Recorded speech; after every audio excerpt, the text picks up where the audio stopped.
This channel does not promote any violence, harmful, or illegal activities. All content provided by this channel is meant for an educational and information purpose only.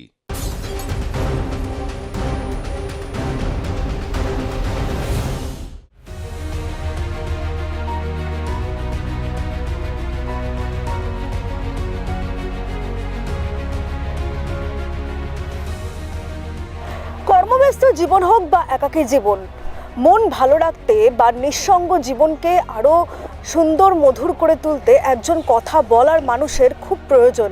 মন ভালো রাখার এই মানুষের যেহেতু অভাব, সেই জন্যই মানুষ কিন্তু ছুটে চলেছে সোশ্যাল মিডিয়ার দিকে।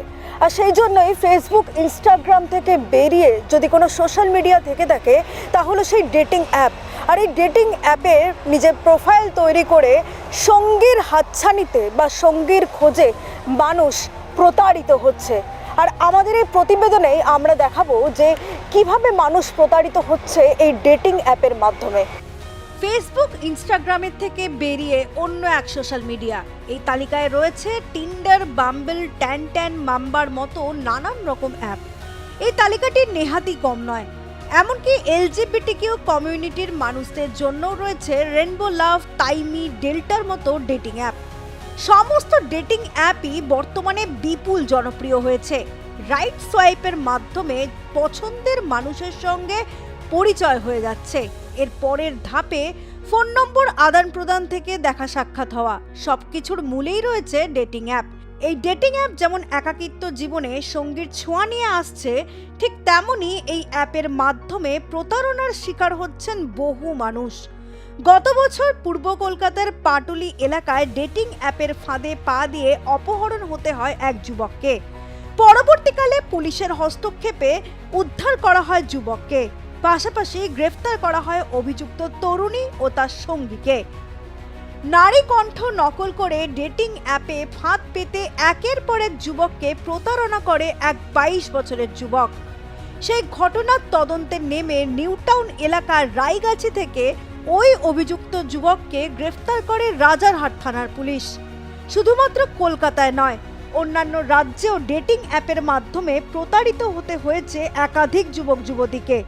কয়েকদিন আগেই দিল্লি পুলিশ 33 বছর বয়সী এক যুবককে গ্রেফতার করে ডেটিং অ্যাপে মহিলাদের ফাঁদে ফেলে আর্থিক প্রতারণা করার অভিযোগে।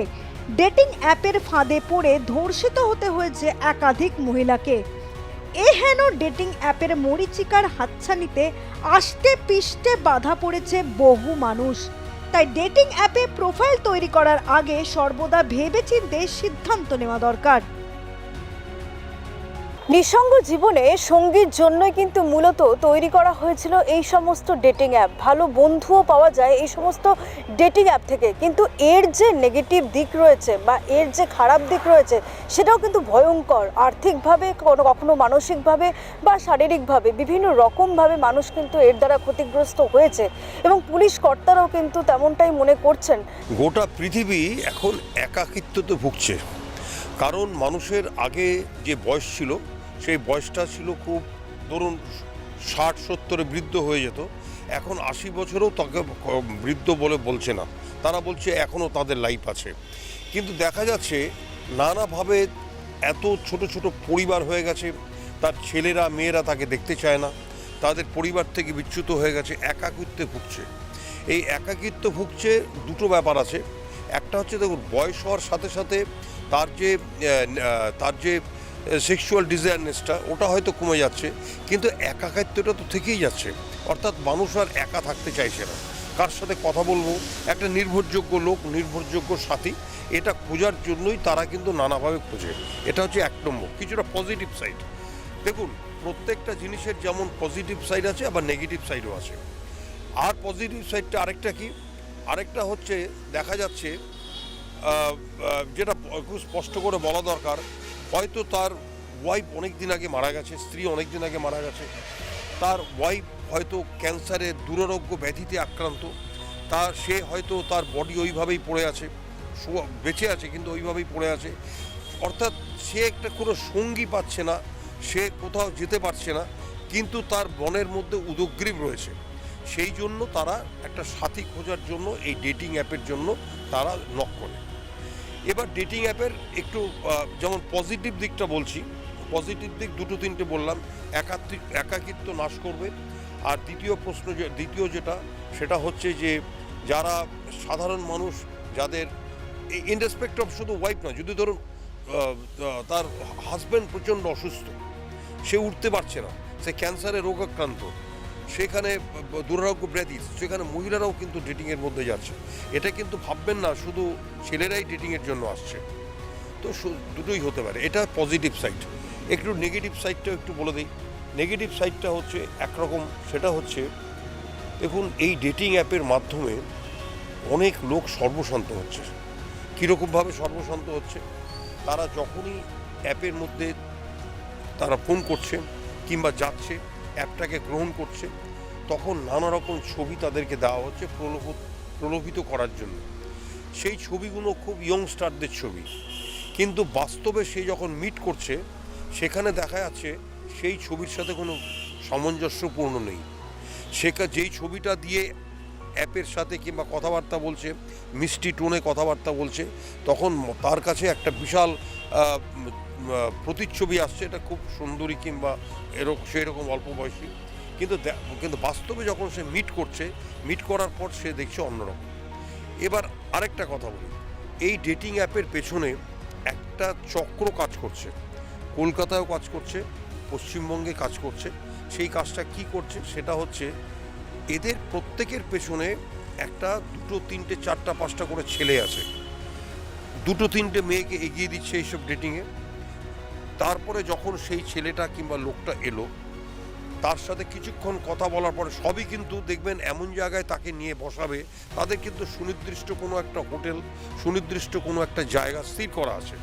তারা ঘুরতে চলুন অমুক জায়গাটা ভালো আছে, একটু কথা বলা যাক। সেখানে কিন্তু ওরাই চারপাশে যারা বসে আছে টেবিলে, তাদেরই ছেলে পেলে বসে আছে, তারাই চাটা খাচ্ছে এবং দূর থেকে তারা প্রত্যেকটা ছবি নেওয়ার চেষ্টা করছে এবং যিনি কথা বলছেন সেই মহিলা তার রেকর্ডিং করার আর সার্বিক প্রচেষ্টা করছে এবং তাকে এমন পাশাপাশি বসছে, চাপাচাপি অবস্থায়, হয়তো জায়গা বড় আছে কিন্তু চাপাচাপি জায়গায় এমনভাবে বসছে যাতে সে যেন উত্তেজিত ভাবটা চলে আসে। এবং যদি উত্তেজিত ভাবের পর যদি কোনো রকম ডিসক্রিমিনেন্সিস হয় কিংবা কোনো রকম গায়ে হাত পড়ে, তখন সেই বলবে আপনি আমাকে এই করেছেন এবার অর্থ দিন। কয়েকদিন আগে আমাদের এক পরিচিত লোক,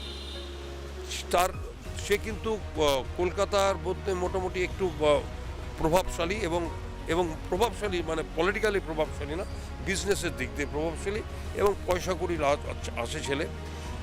তার ছেলে মেয়েও আছে, মেয়েও চাকরি করে, ছেলেও বিজনেসের মধ্যে আছে, বয়সও মোটামুটি খুব বেশি নয়, মোটামুটি। সে ডেটিং অ্যাপে চলে গেল। ডেটিং অ্যাপে যাওয়ার পরে মুশকিল হচ্ছে, প্রথম দিন তো ওর থেকে 35,000 টাকা নিলই। নেওয়ার পরে তারপরে সে ওই ফোন নাম্বার ধরে ফোন করে বলছে, আপনি যদি আমার সাথে যোগাযোগ না করেন, কি আপনি যদি আমার সাথে এই টাকাটা এই অ্যাকাউন্টে না পাঠান, তাহলে আমরা থানায় গিয়ে আপনার নামে এফআইআর করব, রাইট? এবং আপনাকে বাড়িতে জানাবো, আপনার বাড়ির অ্যাড্রেস হচ্ছে এটা। সুতরাং জেনে যাচ্ছে। ঘুরে ফিরে লজ্জার মাথা খেয়ে আমার কাছে আসলো এবং আসার পর আমাকে যখন ঘটনাটা বললো, আমি বললাম যে ঠিক আছে, তুমি তাকে বলো যে থানায় গিয়ে কমপ্লেন করতে বলো। তো জেনারেলি এরা থানায় যাবে না। সো যাই বললো যে আপনি থানায় গিয়ে কমপ্লেন করুন, আর থানায় আর নাম করে না। কিন্তু প্রতিবারই ফোন করে, আলটিমেটলি বাধ্য হয়ে সেই ফোনটাকে ব্লক করছে, অন্য ফোন থেকে করছে, সেই ফ্রডটাকে ব্লক করছে। এদের কাছে প্রচুর সিম আছে, আপনি তো জানেন একজন লোক 9টা সিম রাখতে পারে, সেই 9টা নানাভাবে ওই ফোনে ফোন করছে, অর্থাৎ তাকে একটা ট্র্যাপের মধ্যে ফেলে দিচ্ছে। এবং তখন সে দিনের পর দিন প্রথম হচ্ছে ঘুমোতে পারছে না, দ্বিতীয় হচ্ছে তার মানসিক প্রক্রিয়া আরম্ভ হয়েছে। কারণটা হচ্ছে কি মানসিক প্রক্রিয়া? প্রথমে তার ওয়াইফ জেনে ফেলবে, তার ছেলেমেয়েরা জানবে, সমাজ ব্যবস্থা জানবে, তারপরে তার যে পরিচিত লেভেল তারা জানবে, এবং এই ছবি যদি এমন ঘনিষ্ঠ ছবি এবং এমনভাবে তারা ছবিগুলো তোলে এবং ইচ্ছা করেই হাত দেওয়ার ব্যবস্থা করে যে ছবিগুলো দেখে মনে হবে যেন ছেলেটা খুব সে বাজে জায়গায় হাত দিচ্ছে, সেই ছবিগুলো তুলে ধরে, এবং এইগুলো যদি তুলে ধরে এইভাবে কিন্তু ডেটিং অ্যাপের মাধ্যমে হয়। আরেকটা যেটা সবচেয়ে বড় প্রকট সেটা একটু বলে দিই, সেটা হচ্ছে মিডনাইট 12টার পর থেকে অনেক রকম ছবি আসছে, ছবির মাধ্যমে তারা যোগাযোগের চেষ্টা করছে এবং সে প্রলোভিত করার চেষ্টা করছে মেনলি জেন্টসদের, এবং নানা রকমভাবে ছবি সে করে তাকেও প্রলোভিত করছে তাকে নেকেট করে দেখানোর জন্য, এবং সে যখন নেকেট করে একবার দেখে নিচ্ছে তখন কিন্তু সেই ছবি ওরা তুলে রাখছে, এবং তুলে নেওয়ার পর তারপরে বলছে যে টাকা দাও। এটাকে বলা হচ্ছে সেক্সটর্শন, অর্থাৎ সেক্সটা দেখিয়ে এক্সটর্শন করছে। এবং এরকমভাবে আমার পরিচিত অন্তত একজন ব্রাঞ্চ ম্যানেজার অফ ব্যাংক, একজন ডাক্তার, তার নার্সিংহোম আছে, তারা প্রত্যেকেই 35,000 40,000 টাকা দেওয়ার পরেও পরপরভাবে এই সেক্স এক্সটর্শনে আটকে আছে। অর্থাৎ একটা দিকে হচ্ছে যে ডেটিংয়ের অ্যাপের মাধ্যমে তারা নানাভাবে প্রলোভিত করে, এবং প্রত্যেকেরই লক্ষ্যটা কিন্তু অর্থ রোজগার, অর্থাৎ খুব কম আয়েসে কোনো কাজ না করে এয়ার কন্ডিশন হলে বসে, এয়ার কন্ডিশন হোটেলে বসে খাওয়া দাওয়ার মাধ্যমে নানাভাবে করে সেই তার পয়সা রোজগার করা। কিন্তু সেই পয়সা রোজগারের সেখানে কিন্তু এই যারা করছে, যাদেরকে এগিয়ে দেওয়া হচ্ছে, স্পেশালি একটু সুন্দরী মহিলা মেয়েদেরকে, তারা কিন্তু বেসিক্যালি খেলোয়াড়। হ্যাঁ, দর্শন না, তার জন্য আলাদা চার্ট, তারা আলাদা জন্য রেটিং করে দিচ্ছে। তুমি যদি আমার সাথে যাও অমুক জায়গা হোটেলে এটা করো, এইসব করো, তার জন্য তোমাকে এই পয়সা দিতে হবে।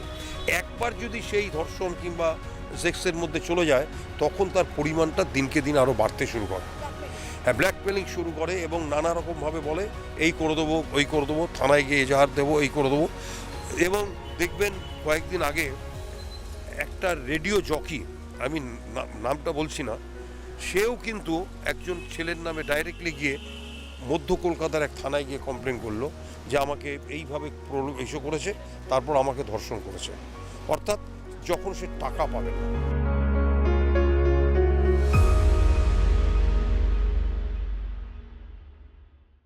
ডেটিং অ্যাপের সঙ্গীর হাতছানিতে লুকিয়ে বিপদ, আর এই সঙ্গী আপনাকে বিপদে ফেলতে পারে নানান রকম ভাবে।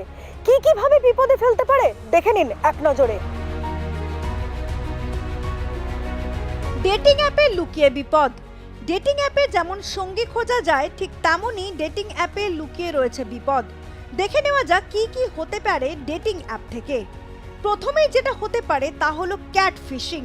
প্রতারকরা ভুয়ো প্রোফাইল তৈরি করে, সেই প্রোফাইলে যে ছবির নাম পরিচয় ব্যবহার করা হয় তা পুরোটাই ভুয়ো। এরপরেই আলাপ করে বিশ্বাস অর্জন করে মানসিক, আর্থিক ও শারীরিকভাবে হেনস্থার শিকার হতে পারে যে কেউ। ডেটিং অ্যাপে আরও যেটা হয় তা আইনি পরিভাষায় রোম্যান্স স্ক্যাম। প্রেমের জালে জড়িয়ে ব্যক্তিগত মুহূর্তের ছবি ও ভিডিও তুলে তা দিয়ে ব্ল্যাকমেল করার চেষ্টা করা হয়। এর পাশাপাশি বিভিন্ন কারণ দেখিয়েও আর্থিকভাবে প্রতারণা করা হয়। ভুয়ো লিঙ্ক মেসেজের মাধ্যমে পাঠিয়ে মোবাইলে বা কম্পিউটারে ম্যালওয়্যার ইনস্টল করে দিতে পারে অপরাধীরা। মেসেজ ওপেন করার পর লিঙ্ক ক্লিক করলেই আপনার ব্যক্তিগত তথ্য চুরি করে নিতে পারে অপরাধীরা। এটিও এক রকমের ফিশিং। ডেটিং অ্যাপে আপনার প্রোফাইলে দেওয়া আপনার ছবি, তথ্য নিয়ে আলাদা ভুয়ো অ্যাকাউন্ট তৈরি করতে পারে অপরাধীরা। এই ভুয়ো অ্যাকাউন্টের মাধ্যমে বিভিন্ন অপরাধমূলক কাজও অপরাধীরা করতে পারে। ডেটিং অ্যাপে সম্পর্ক তৈরি করে ব্যক্তিগত তথ্য অর্থাৎ ব্যাংকের খুঁটিনাটি, ক্রেডিট ও ডেবিট কার্ডের যাবতীয় তথ্য অপরাধী আপনার থেকে সংগ্রহ করে তা ডার্ক ওয়েবে চালান করতে পারে। এর ফলে হ্যাকাররা সেই তথ্য কাজে লাগিয়ে বিভিন্ন অপরাধমূলক কাজ করতে পারে। মহিলাদের ক্ষেত্রে ডেটিং অ্যাপে প্রতারিত হওয়ার ঘটনা বহুবার সামনে এসেছে। অ্যাপের মাধ্যমে সম্পর্ক এবং ঘনিষ্ঠতা বাড়িয়ে নির্জন স্থানে ডেকে ধর্ষণের ঘটনাও ঘটেছে।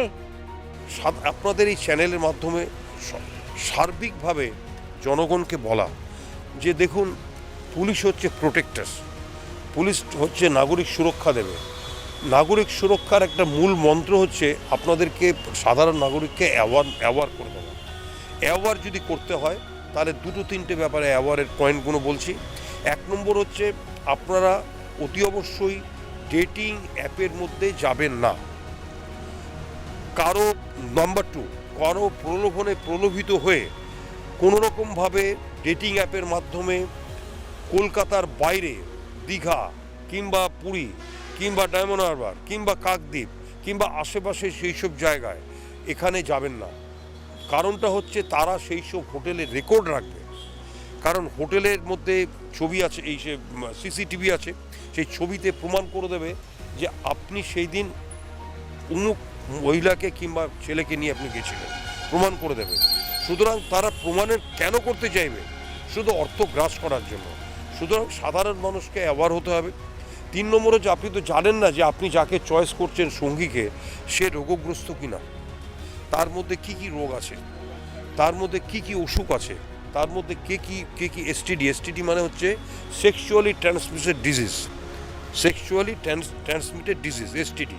এই ডিজিজগুলো আছে কিনা আপনি তো জানেন না, আপনি তো পুরোপুরি অজানা, আপনি তো তার মুখটা দেখে তার চেহারা দেখে ভুলে যাচ্ছেন সাময়িক ইস্যুতে, কিন্তু আপনি সেই রোগাক্রান্ত লোকের কাছে কিংবা মহিলার কাছে যাচ্ছেন কিনা সে জানে না। সুতরাং এগুলো থেকে বাঁচার উপায় হচ্ছে, এবং সেক্সটর্শনের যখনই দেখবেন এরকম ছবি আপনার টিভিতে আপনার মোবাইলে ভেসে আসছে, অতি অবশ্যই সেটাকে ডিলিট করে দেবেন এবং ওখানে জয়েন করবেন না, এবং তাদের কোনো কথাই শুনবেন না। তারা যা কিছুই বলুক না কেন তাদের কোনো বক্তব্যই শুনবেন না, এবং না শুনে সেটাকে সাথে সাথে ডিলিট করে দেওয়া, কিংবা ওই যখনই ছবিটা দেবে ওটাকে অফ করে দেওয়া, কিংবা সাময়িক আপনার ফোনটাকে একটু কিছুক্ষণের জন্য বন্ধ করে দেওয়া। এবং কোনো রকম রাইটিংয়ে যাবেন না। ওরা কিন্তু বলবে আপনার নাম কি, আপনার এই কোনো রাইটিং মানে হ্যালো, ও বারবারই করে বলবে হ্যালো, বারবারই করে বলবে হ্যালো, আমি এই কোনো রকমভাবে রাইটিংসের মধ্যে যাবেন না। একটা রাইটিংস ইয়েস অর নো কিংবা কিছু যদি লেখেন সেটার নানা রকমভাবে প্রক্রিয়া করে, মূল উদ্দেশ্য হচ্ছে আপনাদের সাধারণ লোক এবং মহিলা সর্বশান্ত করে দেওয়া এবং অর্থ গ্রাস করা এবং নানা রকমভাবে কেসে ফাঁসিয়ে দেওয়া। তো সুতরাং এগুলো থেকে নিবৃত্ত হওয়ার জন্য মানুষকে অনেক সচেতন হতে হবে। এই আপনাদের চ্যানেলের মাধ্যমে এইটুকু বার্তাই আমি বললাম।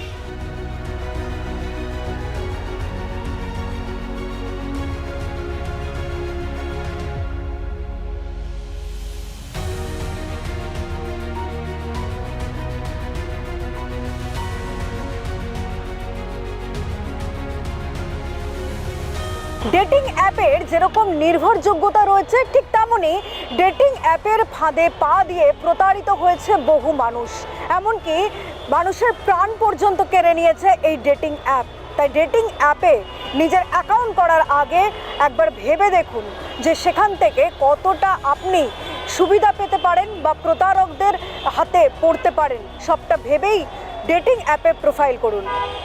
ক্রাইমের এই ধরনের খবর নিয়ে আমি ছিলাম আপনাদের সঙ্গে এই এপিসোডে।